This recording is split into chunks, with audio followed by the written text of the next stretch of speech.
Hey everyone, Ben Fleischacker with SCHEELS. Today we're going to talk about what do you bring with you out in the field to either run your dogs out to the park or you're out there hunting. It's one of those things that it's not a matter of if, it's a matter of when you're going to have an issue. Unfortunately, there's hazards everywhere, right? In the park, there's hazards with broken glass, with sticks, everything, and they could get something stuck in their mouth, they could get something stuck in their paw, their stickers. In the hunting field, you never know what you're going to run into, right? I mean, there's so many different obstacles out there. So within this bag, this is something I always encourage everybody to bring with you in the field as well as in the pickup. And so we're going to have two different talks here. First one is what do you have in the pickup? One thing I always like to have is I like to have some paracord. You never know when you need to tie a dog out. You could fix something, right? I mean, you could fix a vest. It's just one of those things that it's like the duct tape for hunting, right? Paracord helps a lot of things. Okay, next thing, I like to have an extra vest.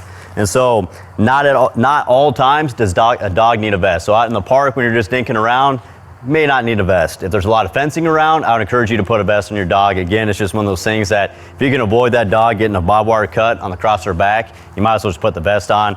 Depending on the vest, this one is extremely breathable, so if it can be 80 degrees outside, you can have this on your dog and it's not gonna be that big of a deal.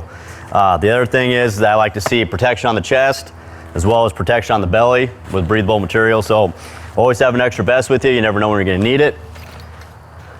Extra collar and extra leash.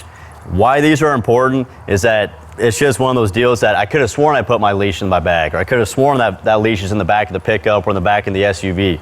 Guess what? You get to the place where you're going and you don't have anything. So I highly encourage you, in your dog bag, whenever you leave home with your dog, grab your dog bag. You always have this stuff extra with you, and you never have to be without. So two different pieces right here. These are obviously blaze orange. We have multiple different colors for you if you don't want blaze. Next, flea and tick. This is a collar, not the topical. These flea and tick collars are fantastic. Just make sure you pay attention to your dog when you put them on, make sure that you don't have any negative side effects. It's the same thing with the topical ones. Not all dogs respond well to it. I personally like using these as long as you don't have a dog that likes to chew the other dogs off, which I do. And so only one dog has these, and then the other 4 dogs have the topical solution on them. But these are very good. Okay, next, while we're talking about dog health, flea and tick comb. Never leave home without these. And actually, in my hunting vest, I carry one of these with me at all times. That way, if we're stopped, I'm watering the dogs or playing in the water, cooling off or whatever else, and I can look down at my dogs and I can see the little ticks. Every fall, you have a hatch. It doesn't make a difference what part of the country you're in. There's always a fall hatch of ticks. I'm in the grouse woods typically that time of year, if not in the prairies. Anytime we get into ticks, I'm always paying attention. It's the really itty bitty tiny ones that you got to pay attention to. So the nice thing about this is it's got those really fine teeth combs for the flea. It also works really good for the small ticks. Next is the pads of your dog.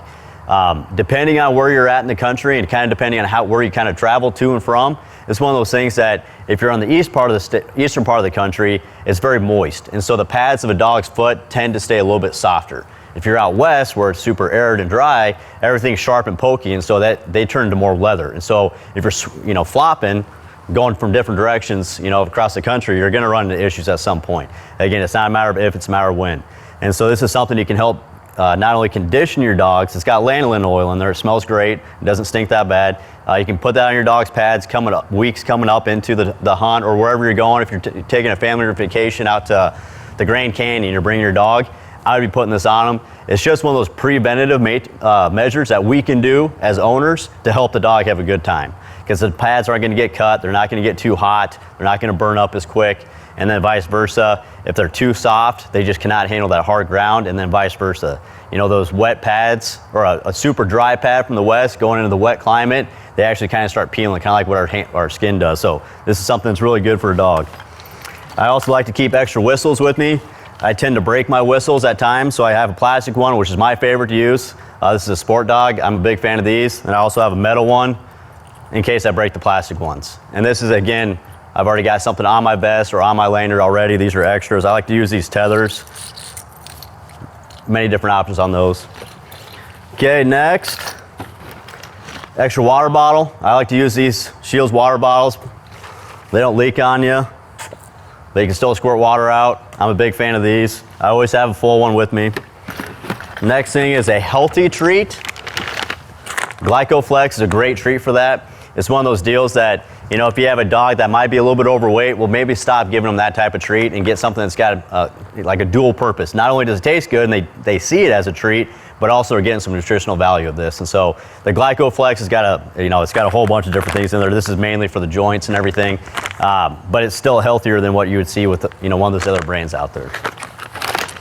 Next, can't leave home without a throw dummy and some scent here. You never know. It could just be one of those times you got a young dog or you got a dog that just wants to play around a little bit. This is a great little game you can do for them. If you need to touch up some training on a trip and you say, hey, my dog's not doing that really good, it's not getting the blocks correct. You know, it's not paying attention where that dog's or that bird's going down. So I can send that dog in a blind retrieve, or I can send that dog in a couple different retrieves. This is fantastic to do in the field.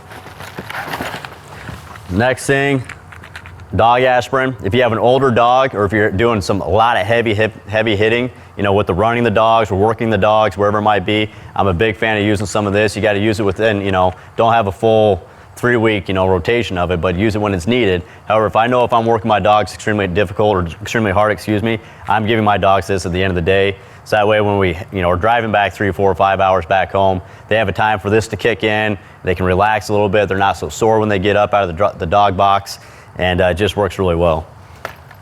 Next, cap gun. I like bringing a cap gun with me at all times. It's just a little 209 primer gun, nothing fancy, with some primers in there.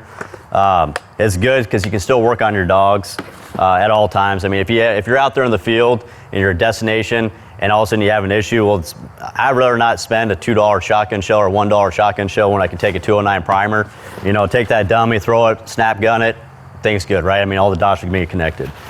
Okay, the next thing is, and to me, one of the more important things is, what do you bring with you in the field with you? Out, once you leave the pickup, whether you're going for a hike or whether you're going for a hunt, what should you have with you at all times? So within this bag, this is for the most part what I carry, and so this is a dry bag, so it's waterproof, but I replace these every year just because they get bloody, they get nasty, they get dirty, they probably stink, to be honest with you, so I just replace them every year. In here, I've got a full little sandwich baggie full of stuff. I've got another dog lead in here. This right here you can use as a muzzle if needed. If you have a traumatic, you know, injury on a dog and you gotta, you know, keep their mouth shut, you can use this. If not, I can also use this to lead a dog out of the hunting field if I need to keep them controlled. I've got dog aspirin, some Benadryl in there to help with the itch as well. I've got tourniquet in there. I've got some ointments. I've got bandages, Q-tips, cotton balls, you name it in there. It's not too big to carry in the field. It's very lightweight as well. Next thing is, I like to keep a headlamp in there, not only from coming out of the grouse woods or coming out of a deep canyon or something like that. When it's dark, you got in there a little bit too deep, now you got to work your way out.